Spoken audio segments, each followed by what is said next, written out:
Have you ever wondered why the softest goodbye breaks a man the most?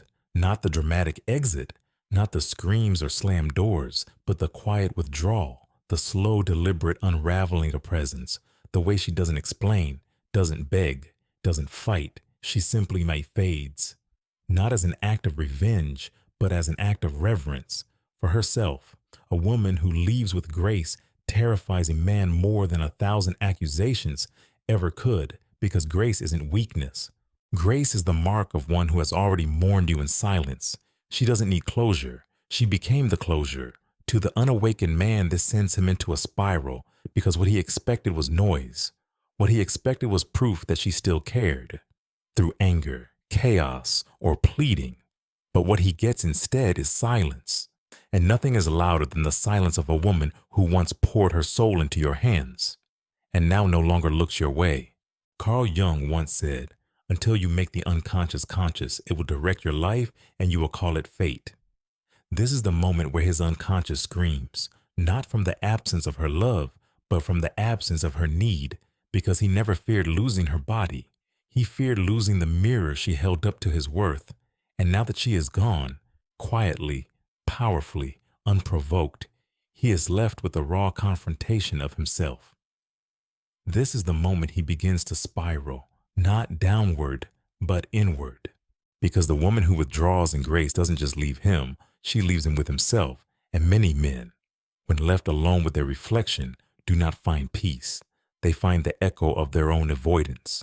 You see, she was not just a lover, she was a sanctuary, a temple he entered when the world became too much. And when that temple closes, not with rage, but with sacred stillness, he realizes he never honored the space he was allowed into. He touched the divine and called it ordinary. And now her absence becomes scripture. He studies too late, but make no mistake, her grace is not a tactic. It is a symptom of her evolution. She no longer needs to scream to be heard. She no longer needs to explain what he already knew, but chose to ignore. She no longer identifies with the need to be understood by someone not ready to see her. Instead, she folds into her own softness. She returns to the feminine womb of her intuition. She breathes. She grounds herself not in his response, but in her own rebirth. And that's what disturbs him the most, because he expected a storm and got a sunrise. He expected fire and got still water. He expected guilt and got peace.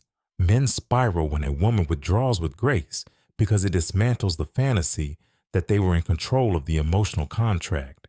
They thought they held the power because she was present, forgiving, patient, but she wasn't staying because she was weak. She was staying because she believed. And when that belief dissolves, so does the illusion of invincibility he wore like armor. Her grace is not the absence of pain. It is the refusal to make pain her language. She grieves. Oh, she grieves, but she does it in sacred silence, not as a performance, not as punishment, but as initiation into the next version of herself, into the woman who no longer chases, but allows, who no longer explains, but embodies. This is what the spiral is made of. The haunting realization that while he stalled in indecision, she transformed in private. And the version of her he returns to in his fantasies, she no longer exists, because the woman who withdraws with grace does not return as she was. She becomes more. And that more is what he feared most. To the unconscious man, love is possession. Presence means safety. Silence means threat. And when the feminine withdraws without explanation, when she closes the door softly behind her, he is left to confront a silence that does not ask for answers, only reveals them. He will replay conversations, searching for where he lost her. But it wasn't in the words. It was in the spaces between them. The moment she felt unseen yet stayed. The night he dismissed her truth as too sensitive. The subtle way he ignored her boundaries and called it love. She didn't leave in a single moment. She left in 1,000 quiet ways long before her body followed. She detached first in the heart, then in the soul, and finally with grace. And that grace is what shatters him, because grace does not plead. Grace does not guilt. Grace does not cling to what no longer aligns. Grace simply lets go, as if she's placing the final petal on a grave only she knew existed. For the emotionally unready man, this is terrifying, because now he feels, not because he's suddenly awakened, but because her absence stripped him of the distractions he once used to avoid himself. No more arguments to win, no more power plays to control, no more feminine warmth to use as a balm for his own emptiness, only silence, and within that silence, the truth. Jungian psychology teaches us that the feminine is the vessel of transformation, the anima, the soul image within the masculine psyche. And when that anima withdraws, she takes with her not just warmth and beauty, but the bridge to his own wholeness. He begins to dream of her, not because of lust, but because something in him knows he has lost access to the inner world she once mirrored. Her intuition once spoke to his blind spots. Her patience once held space for his chaos. Her presence once grounded his ego, but ego, unchallenged, becomes arrogance. And arrogance, unchecked, breeds loss, a loss that only becomes visible when it's too late to reverse. He will search for her in other women. He may even find echoes of her voice, fragments of her grace, but they will not carry the same resonance because what made her rare was not just who she was. It was who he was invited to become in her presence. And that invitation is now closed because the woman who withdraws with grace is not punishing him. She is redeeming herself. She is returning to her sacred solitude, not as a rejection of love, but as a reunion with self. She remembers who she was before she dimmed, before she over-explained, before she molded herself into his comfort. And as she remembers, she rebuilds, not as a lover waiting to be chosen, but as a sovereign being choosing herself again and again. Meanwhile, he spins. He spirals not because she's gone, but because he realizes he never truly saw her while she stayed. He held her body and missed her essence. He heard her voice and missed her truth. He took her presence as a given, not as the miracle it was. And now, in the absence of her warmth, he meets his own coldness. The woman who withdraws with grace becomes his most haunting lesson, because she left not with fury, but with clarity, not with bitterness, but with wisdom. And now, every time he meets a new face, hears a familiar laugh, or watches a woman walk away in silence, he is reminded of the one who didn't slam the door. She simply stopped knocking. There is something unsettling about the disappearance that leaves no trace, no mess, no rage, no drama to clean up. Just a calm vacancy, a space that was once vibrant with emotion, now echoing with stillness. And that is what haunts him, because when she left with grace, she did not demand acknowledgement. She became unavoidable through her absence. Carl Jung often spoke of the anima as the inner feminine that men project outward onto women. She was not just a woman to him. She was his access point to the sacred, the intuitive, the emotionally intelligent dimensions of his own soul. And now she is gone. He is left alone with the fractured mirror of himself, realizing the woman he thought he understood was in fact a realm he never even entered. He spirals because he begins to suspect. She knew things he didn't. She saw through layers he was still pretending weren't there. She felt what he wouldn't dare admit he was avoiding, and yet she never used it against him. She simply knew. That knowing, that unbearable feminine clarity, is what makes her grace feel dangerous. Not aggressive, but surgical. It exposed the emotional poverty he never wanted to confront, and now, in her stillness, that exposure becomes a slow burn. He begins to wonder, did she ever truly need me? Was I ever really leading this connection? Or was she allowing me the illusion, while quietly carrying the weight of our emotional world?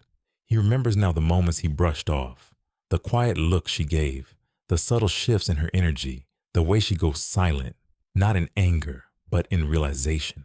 She wasn't withdrawing to punish. She was detaching to protect her essence, because some women don't fight to be heard. They listen to the silence within themselves. And when that silence becomes louder than his presence, they leave, not as a reaction, as a completion. And he spirals because he never thought she would. He mistook her forgiveness for permanence. He thought his emotional inconsistency was manageable because she kept showing up anyway, but grace doesn't mean endless availability. It means she gave him time to meet her in truth. And when he didn't, she left in it. He might now look for her in the spiritual books she read. He may start quoting Carl Jung, seeking meaning in masculine-feminine dynamics. He may finally enter therapy or begin shadow work, but these steps are no longer for them. They are now part of his reckoning, because the woman who withdraws with grace doesn't inspire you to chase her. She inspires you to find yourself. And here's the most painful irony. The more evolved she becomes in her absence, the less likely she is to return to the version of him she once tolerated. She no longer longs to be chosen. She now chooses. He spirals because he realizes he was never rejected, he was reflected. And what he saw, he wasn't ready to face. In her final silence, she gave him the greatest mirror of all, not through argument, not through explanation, but through her grace. A grace that said, I no longer need you to understand me. I understand myself now. The spiral deepens in the stillness after she's gone. Not the kind of spiral you can see, but the quiet inner unraveling of the narratives he built to protect his ego. He begins to realize it wasn't that she stopped loving him, it's that she started remembering herself. And there is no greater terror to the ego than a woman who reclaims her center without needing a witness. You see, when the feminine awakens, she doesn't raise her voice. She lowers her tolerance. She doesn't slam doors. She vanishes from the room her soul outgrew. Carl Jung said, "The privilege of a lifetime is to become who you truly are." But becoming comes with shedding, and she shed him not in anger, but in evolution. That's what unravels him, because he remembers now the way she softened her voice so he could feel safe, the way she questioned herself so he could feel right, the way she offered presents in exchange for crumbs of affection. She didn't need more time. She needed truth. And when the truth became louder than her hope, she chose herself. He spirals not only from the loss of her presence, but from the revelation of how long she was silently enduring. The knowing that while he was measuring his effort in gestures and words, she was measuring energetic safety. And in that measurement, he came up empty, because the feminine doesn't keep score. She keeps feelings, and once the ledger of her body records enough coldness, her soul responds, not in revenge, but in retreat. That retreat, calm, conscious, and unapologetic, becomes the haunting melody he cannot silence.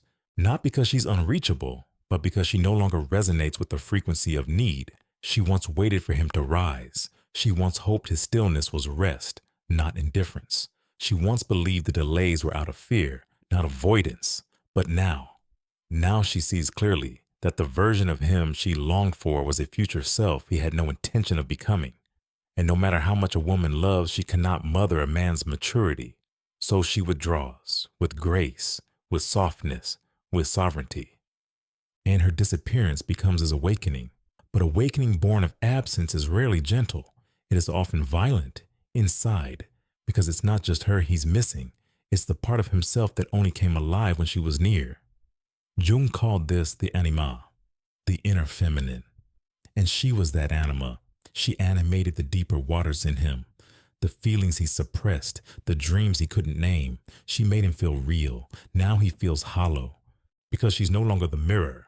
And without that mirror, he meets the raw face of his detachment. The spiral becomes shame. The shame becomes regret. The regret becomes longing. But the longing is too late, because she has transmuted. She is no longer available for fragments, no longer interested in healing the emotional absences of men not ready to sit with their pain. She no longer searches for home in others. She is the home now, and that is why he spirals. Because the woman who withdraws with grace doesn't just walk away. She becomes the version of herself he was too distracted to believe she could be. And that version, that radiant, centered, sovereign version, no longer waits for anyone to see her. She sees herself. By the time he realizes what she was, she has already become someone else, not in bitterness, not in armor, but in depth. Because withdrawal, when it comes from a place of inner truth, is not escape. It's return, a return to essence, to sovereignty, to a center that no longer orbits his confusion, and he spirals because he thought she was leaving him. But what she really left was the part of herself that accepted less. This is what makes the spiral so violent, because men rarely mourn the woman as she was. They mourn the woman she became without them, the one who no longer needs to prove her love, the one who no longer explains her silence, the one who has made peace with not being understood. Carl Jung wrote that man's task is to become conscious of the contents that press upward from the unconscious. She was one of those contents, a force from the unconscious world that entered his life to stir the still waters of his psyche.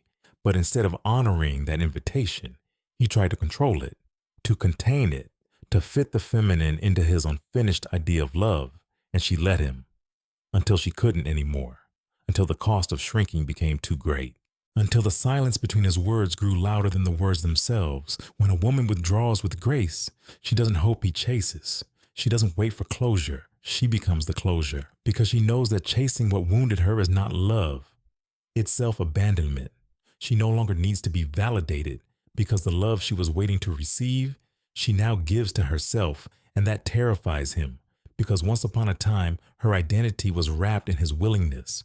Now her identity is wrapped in her own worthiness. She doesn't hate him. She doesn't need to. She simply sees what he is and what he is not. She accepts that not every story ends in togetherness, some end in awakening, some end in departure that feels like freedom. Some end not because the love is gone, but because self-respect returned, and as she walks into her next chapter, quiet, grounded, whole. He watches, he spirals, he may grow, he may not. But one truth will remain. The woman who withdraws with grace doesn't chase, she chooses.